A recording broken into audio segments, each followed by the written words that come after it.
Hey everybody, my name is Brady Witten and I welcome you to this week's Mid-City Sermon Cast. So we're going to wrap up our series on Does Jesus Still Matter? And this week what we're going to look at is the early disciples and what it looked like for them to follow Jesus and live Jesus's way, and see what we can learn about what it means for those of us who want to follow Jesus as well. So let's dive in.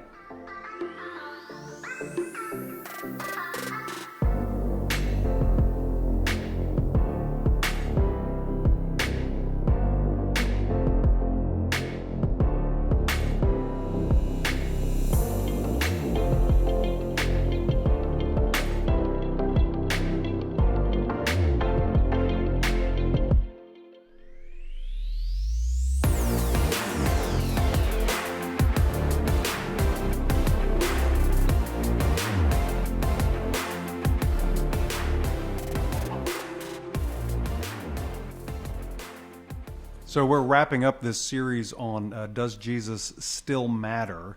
And what we've been doing is looking at the life and the teachings of Jesus, and we've covered some things in particular. And I would encourage you, if you haven't heard the previous sermon cast, to go back and listen to these. But basically, what we've talked about is this: that because of Jesus, we know there's a God, and we know what God is like because Jesus is God with skin on. So we know that.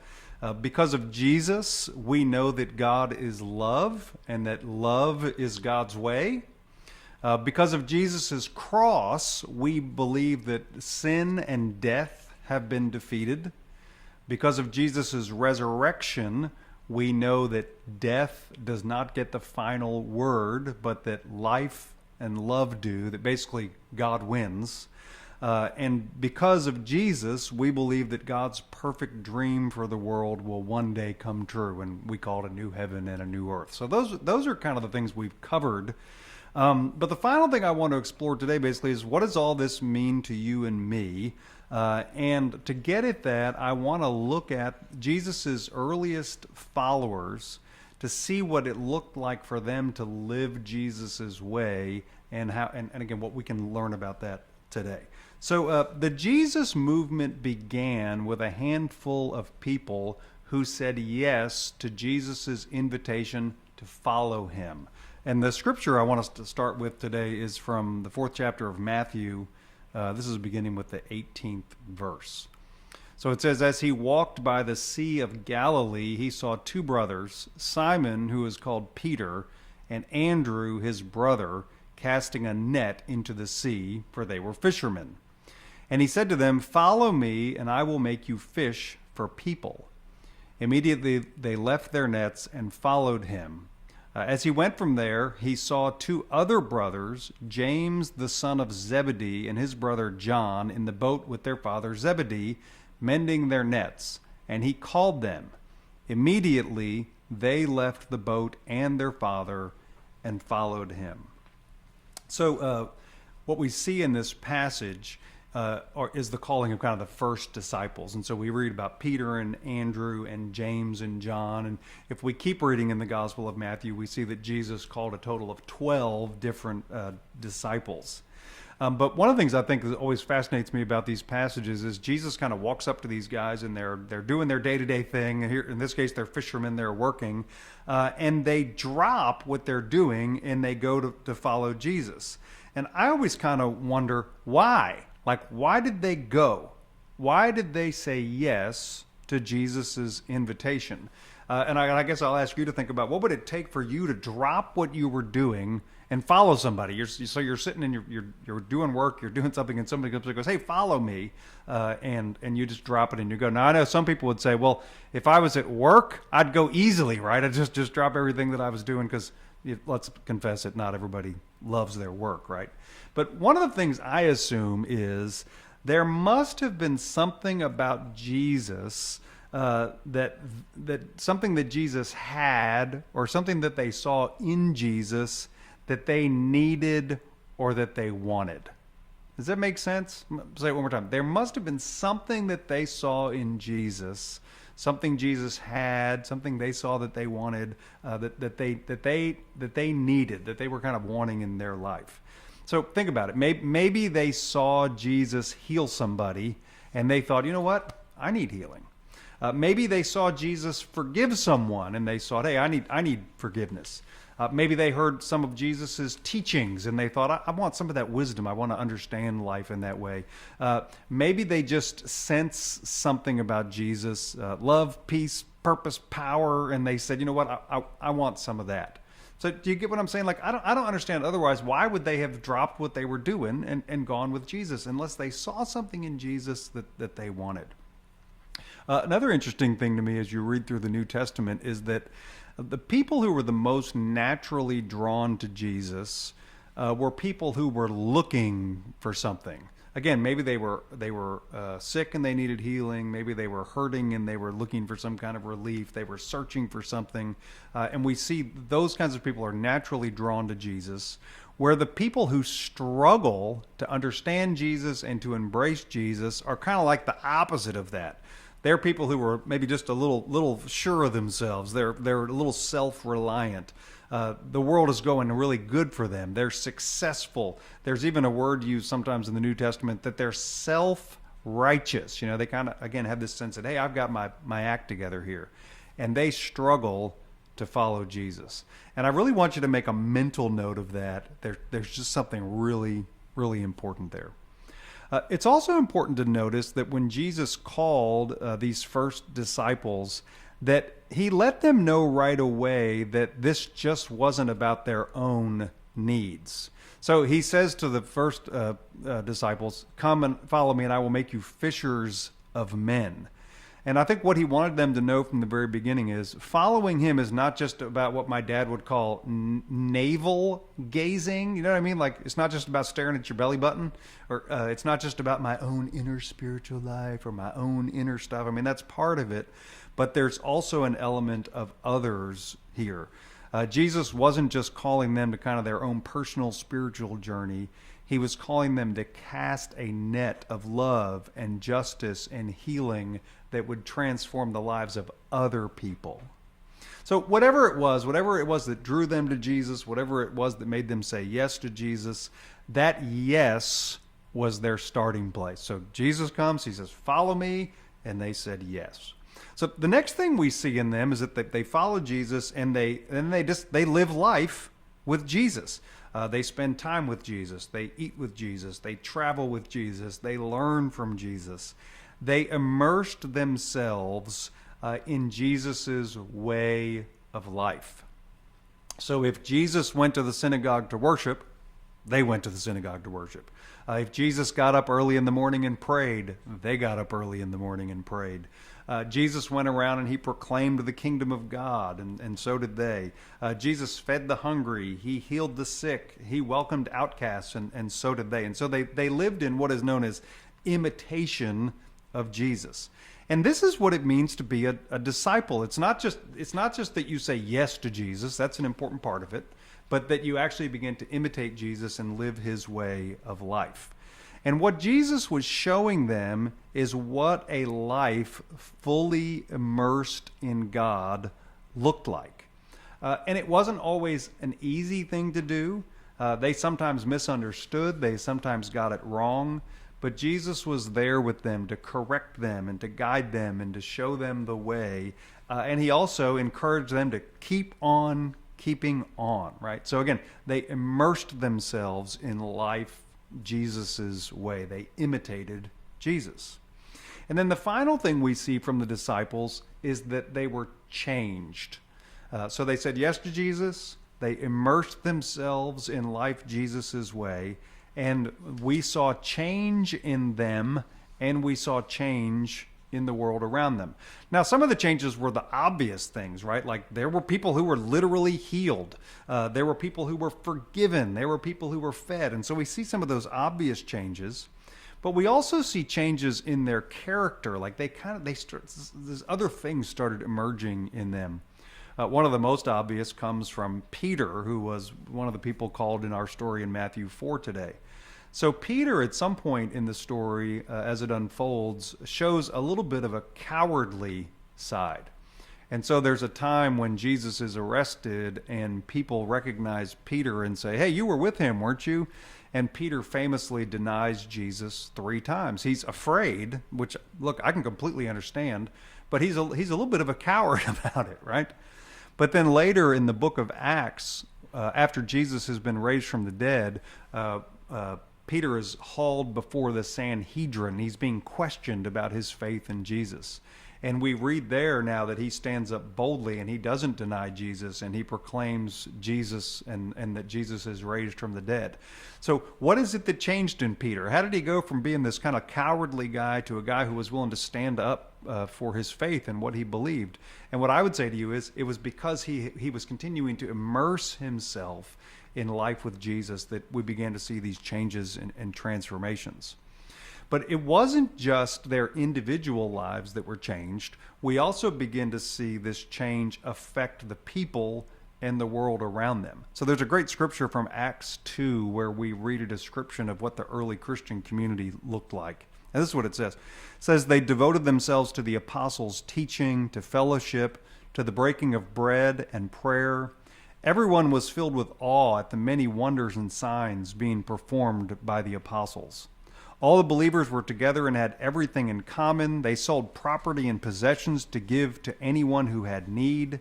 Every day they continued to meet in the temple courts. They broke bread in homes and ate with glad and generous hearts. And the Lord added to their number daily those who were being saved. So again, I just want to make sure we understand that the Christian life and following Jesus isn't just about change that happens to me personally, although that's part of it. It also has to do with the changes that go on in our relationships and in our community and in the world. So let me ask you this. Does any of this talk about Jesus tug at your heart? Do you find yourself maybe recognizing something in your life, some need that you have? Maybe you say, you know what, I need healing. I need wisdom. I need direction in my life. I need forgiveness. Do you have that sense? Or maybe your sense is, you know what draws me to Jesus? This idea that somehow Jesus' way and Jesus' love could change the world around me. Does that excite you? Do you want to live a life that's immersed in God? Do you want to kind of have that sense of, yourself as a spiritual being, as somebody who's living a spiritual life? Do you want to experience wholeness, right? Does any of this tug at your heart? If it does, I really want you to think about this sort of pattern that I've outlined. And again, it starts with a yes, and then it becomes about immersing ourselves in life with God, and then it manifests itself in this kind of change and transformation in ourselves and in the world around us. But it starts with yes, and I want to talk to you about the possibility of your yes to Jesus. So remember I told you that the people who were most naturally drawn to Jesus were the people who were hurting, who were searching, who were lost, and who were broken, while the people who struggled to embrace Jesus were the people who kind of had this sense of, hey, I got it all together, and I don't need that guy, and I don't need what he has to offer. The Christian tradition talks about this in lots of different ways. It talks about when coming to Christ that there's a need for humility, right? There's kind of this sense of, you know what? Hey, I don't have it all together, and I need what Jesus has to offer. Sometimes we talk about surrendering to Jesus, this sense, again, that, hey, maybe I don't have it all figured out, and I'm going to surrender myself and follow this guy.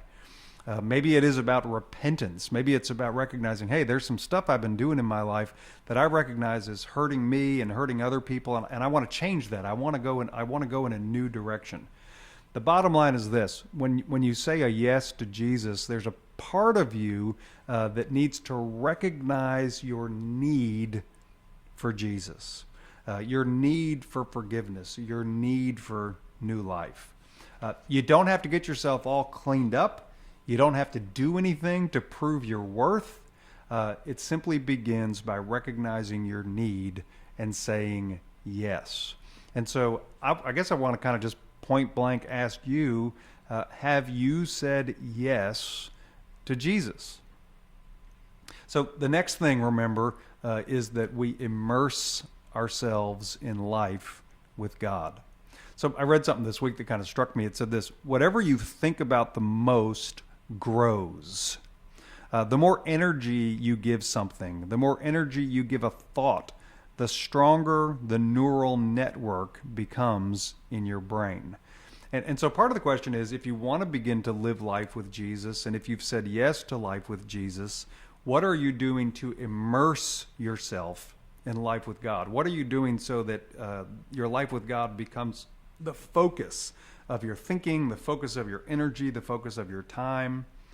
And again, in the Christian tradition, we talk about something known as the means of grace. And these are different practices and different ways that we experience and participate in life with God. And there are things like weekly worship, that I'm going to come and I'm going to be a part of worshiping God. They have to do with being a person of prayer and having times where you talk to God and listen to God. Has to do with studying the scriptures. Has to do with acts of mercy and justice and being servants in the world. And these are all different ways that we immerse ourselves in life with God. Now, I really want to be clear about something. These are not ways we earn our place with God. And it's something we really need to understand. You do not have to do anything to merit or earn a place with God. Ephesians 2:8-9 says this, "For by grace you have been saved through faith. This is not your own doing, it is a gift of God, not the result of works, so that no one may boast."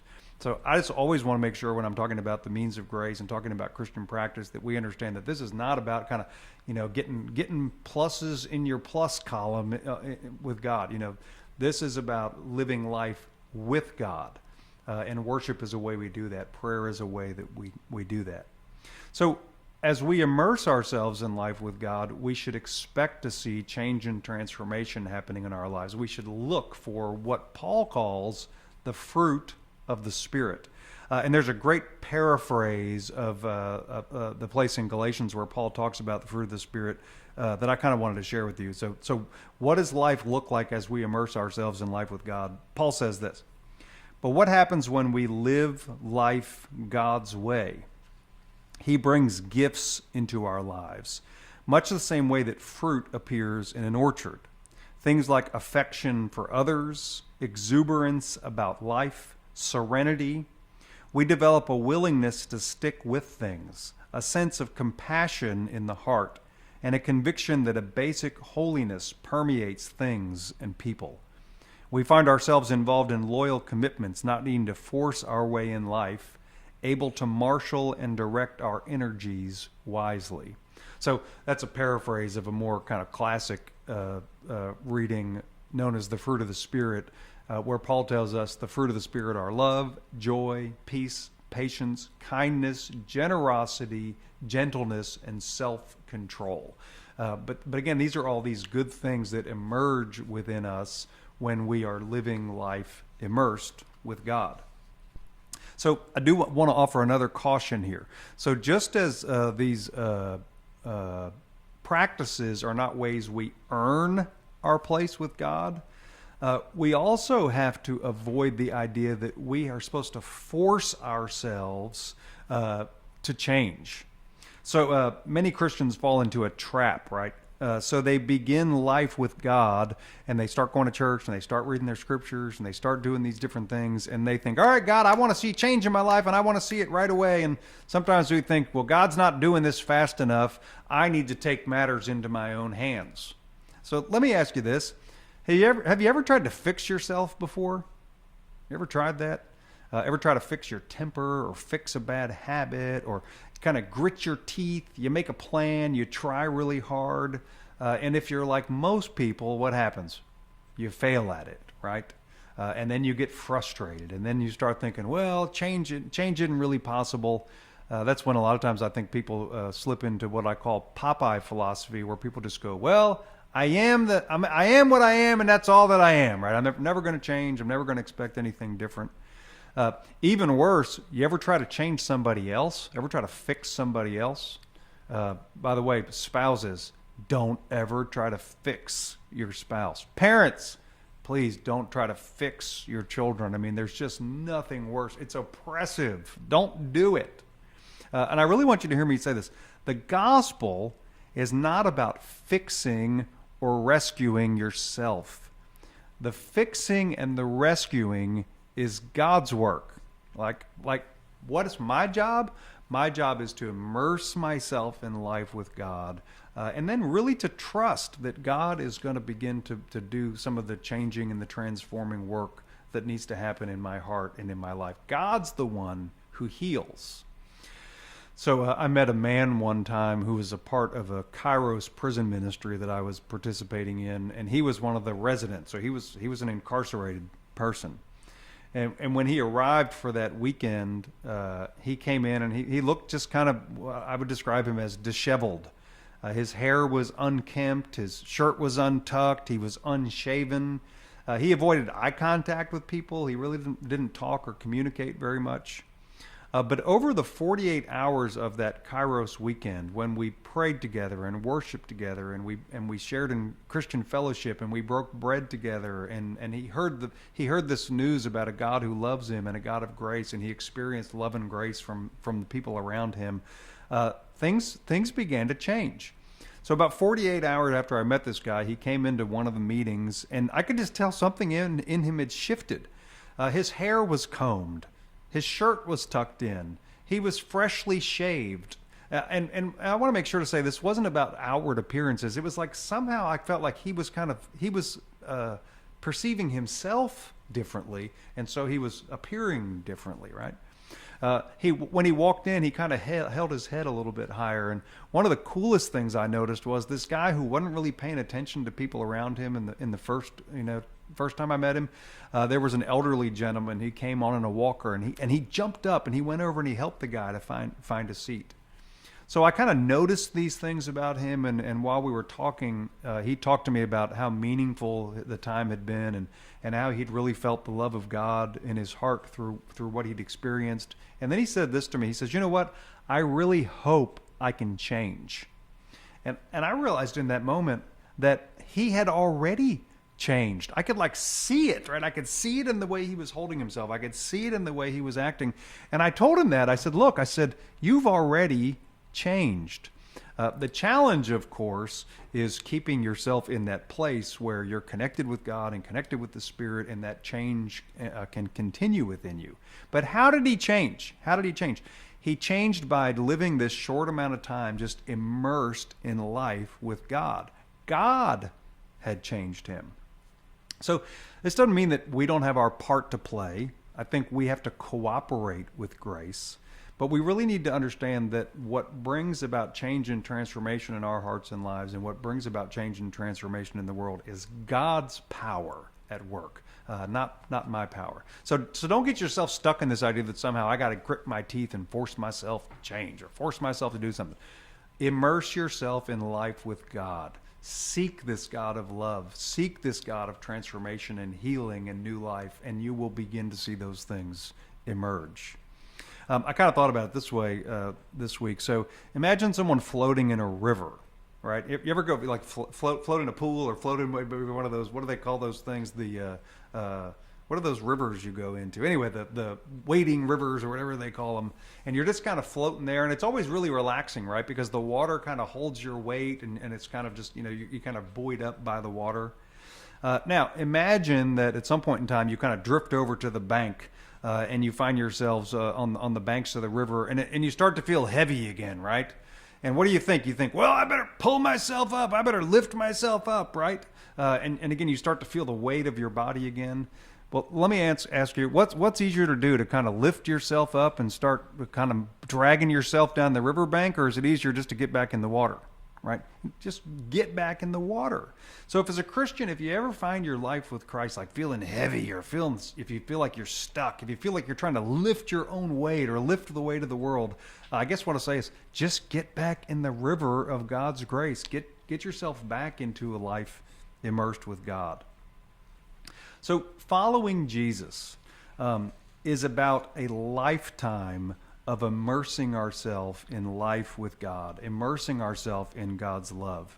It's about stepping into the flow of God's grace and allowing God's grace to transform us moment by moment and day by day. This is what discipleship is all about. So Does Jesus still matter? Does Jesus matter? I would say absolutely yes. Jesus still matters because in him we see what God is like. Jesus still matters because through him we can experience love and forgiveness and new life. Jesus still matters because his way gives us hope and it brings healing to our lives and to the world. But the real question that I really want you to wrestle with this time and today is this. Does Jesus matter to you? That's the question. Will you say yes to the invitation Jesus offers to follow him?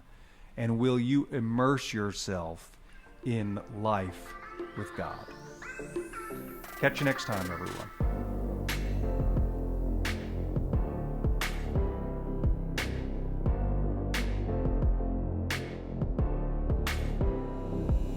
Thank you for joining us for this week's episode of the Mid-City Church Sermoncast. If you'd like to find a home sheet, a resource that accompanies the sermoncast that has more questions to explore, the scriptures we use today, and more information, you can visit our website, midcity.church/sermoncast. If you'd like to support Mid-City Church by giving, please text the word GIVE to 225-307-0662. Thank you for your generosity, and we look forward to seeing you next week.